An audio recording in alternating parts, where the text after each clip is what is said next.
not getting run down. Yeah. Yeah. All right, I got a curveball here. Curveball. Monroe's random ass question. Oh, this is a daily feature. Yep. Okay. Daily. Once so if and your answer actually might be there. You've been on enough podcasts. If you could choose, and I guess it doesn't have to be training, uh, who would be your number one podcast guest? So it could be training. Maybe it's Okay. someone that you might be like, I've already had it. We had it last week. Yeah. Is it dead or alive? Sure. Sure. Why Yeah. not? Yeah. Yeah. Okay. I'm Maybe a sure. dead and alive. Just for Okay. context, I forgot who was the guest on it, but it was who could you train, and everybody he picked a really realistic person. My person was Jesus. Musashi. Yeah, you picked a So really realistic I thought person that too. was a pretty badass person. Jesus at running back was Yeah. an interesting idea, but Yeah. So yeah, alive or dead, yeah. Okay. Maybe both. Yeah. Let's see. So alive. Yeah, I would definitely go with Jordan Peterson. I Okay. don't. Yeah. I started the in lines with that personality paper that we did. Um, I'm like huge into personality, just like a pet interest. I just read about the big five. I read about different aspects of personality, thought, feelings, emotions, Right. how people change across time, if they do change. And Jordan Peterson had like a personality series just like on podcast and through Spotify. So I started listening to like, oh, here are like the big five, like extroversion, openness, Right. agreeableness, neuroticism.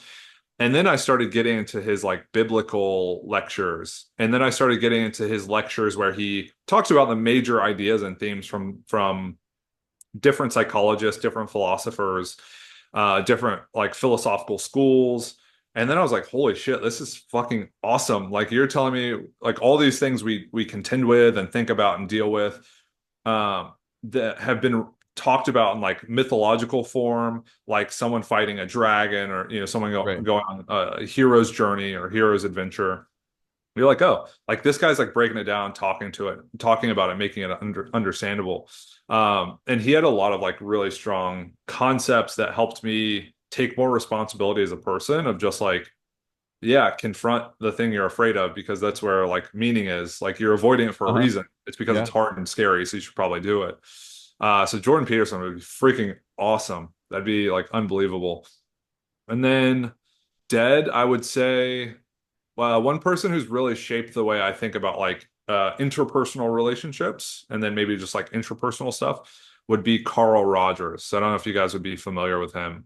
Mm. Uh, but he was a psychologist. He wrote a few books. One's called On Becoming a Person. He wrote, some textbooks and it's like huge figure in psychology and had a bunch of influence on the way that field kind of moved in terms of like how therapists interact with Uh-huh. patients or treated. Was he one of Uh, the early um advocates for like do I like either cognitive or behavioral therapy?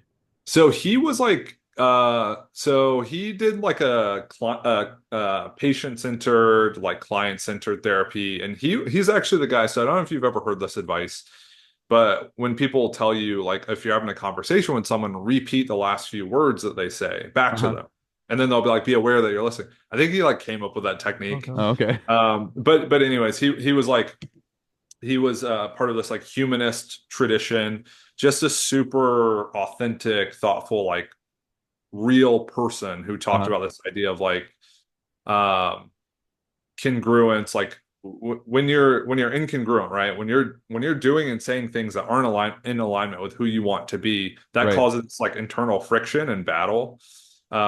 So he would talk about like different qualities like that, having empathy for people. It's just being a good person, right? Yeah.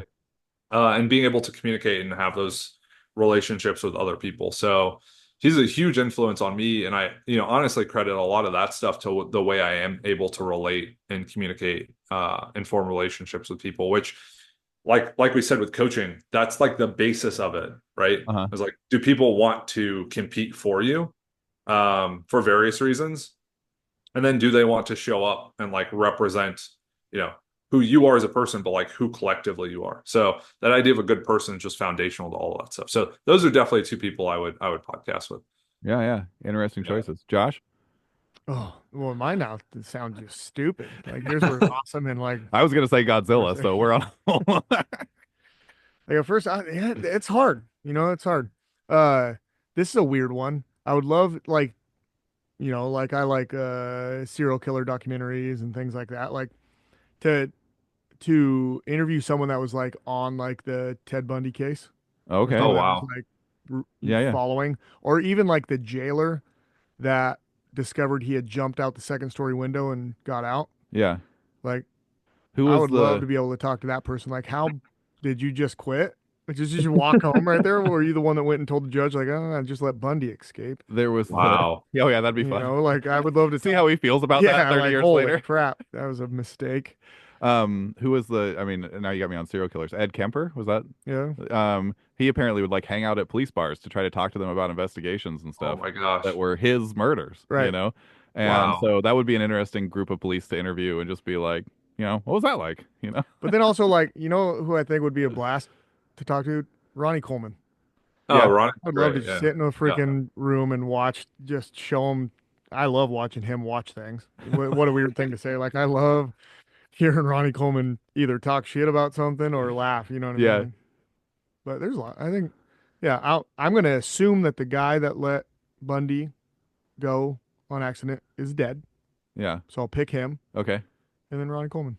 okay. Yeah. I think to that point, like what would be awesome is having Ronnie Coleman next to you and then having him react to old Ronnie Coleman videos, like him eating Yeah, rice yeah, and yeah. like barbecue sauce, rice, chicken, going and training, like cut off, sleeveless, just the biggest man you can imagine, yelling lightweight baby, There, Yeah, squatting like 700-800 pounds for like uh-huh. reps. his police uniform is Yeah. my favorite. It's just tight ass cut off shorts with a cut off shirt. Like, can you imagine being arrested by that man? Like, It'd be terrifying.